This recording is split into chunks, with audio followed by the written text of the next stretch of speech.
NCP নেতা Nahid Islam BP নুরের উপরে হামলাকে কেন্দ্র করে সেনাবাহিনীকে ভয়ঙ্কর একটি বিবৃতি দিয়েছেন। তিনি বলেছেন, এটাকে এক কথায় বর্বরতা বলা যায়। সেনাবাহিনীর কিছু সদস্যদের মাধ্যমে এই বর্বরতার ঘটনা ঘটানো হয়েছে।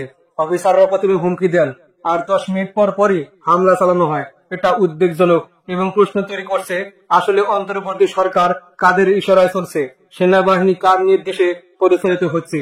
এটা ছিল নাহিদ ইসলামের বিবৃতি।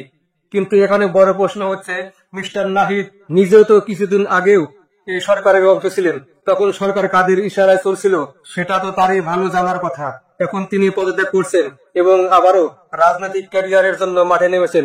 তাই অনেকের কাছে তার এই বক্তব্য সস্তা জনপ্রিয় রাজনীতির অংশ বলেই মনে হচ্ছে। বিশেষজ্ঞরা বলেছেন, এনসিপির অনেক নেতা এখনো সরকারের ভিতরে আছেন। ডক্টর ইউনূস সহ কয়েকজনকে তো তারাই নিয়োগ দিয়েছেন। তাহলে আজকে সেনাবাহিনীকে নিয়ে কাটা ছড়াছড়ি আসলে রাজনৈতিক কৌশল ছাড়া আর কিছুই নয়। এতে করে দেশেরই ক্ষতি হবে। সাম্প্রতিক ঘটনায় দেখা গেছে, বিপি নুরের বিরুদ্ধে প্রশাসনের পক্ষ থেকে ফোন দিয়ে সতর্ক করা হয়েছিল।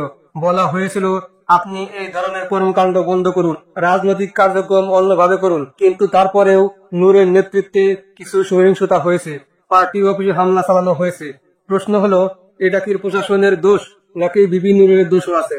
অনেকে বলছেন, যদি থানার ওসি বা এসপি আগে থেকে কোনো ঘটনার আশঙ্কায় কাউকে ফোন দিয়ে সতর্ক করেন, সেটা তো স্বাভাবিক, এটাকে দোষ বলা যায় না।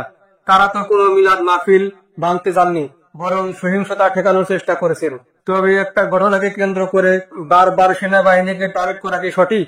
বারবার বলা হচ্ছে, সেনাবাহিনী ভারতের প্রেসক্রিপশনে চলছে, সেনাপ্রধান ক্ষমতার দিকে ধাবিত হচ্ছেন। এমন কথা যদি একটানা রিপিট করা হয়, তাহলে সেটা জনগণের মধ্যে বিভ্রান্তি ছড়ায়। তবে ধন্যবাদ দিতে হয় সেনাপ্রধান জেনারেল ওয়াকারুজ্জামানকে।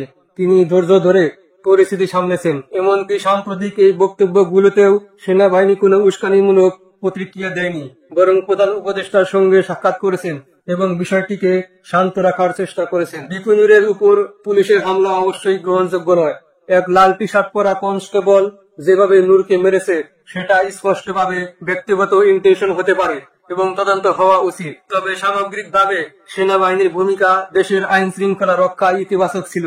বিপি নুরের প্রতি সহমর্মিতা থাকা সত্ত্বেও তার রাজনৈতিক কর্মকাণ্ডের ধরনকেও প্রশ্নবিদ্ধ মনে করা হচ্ছে।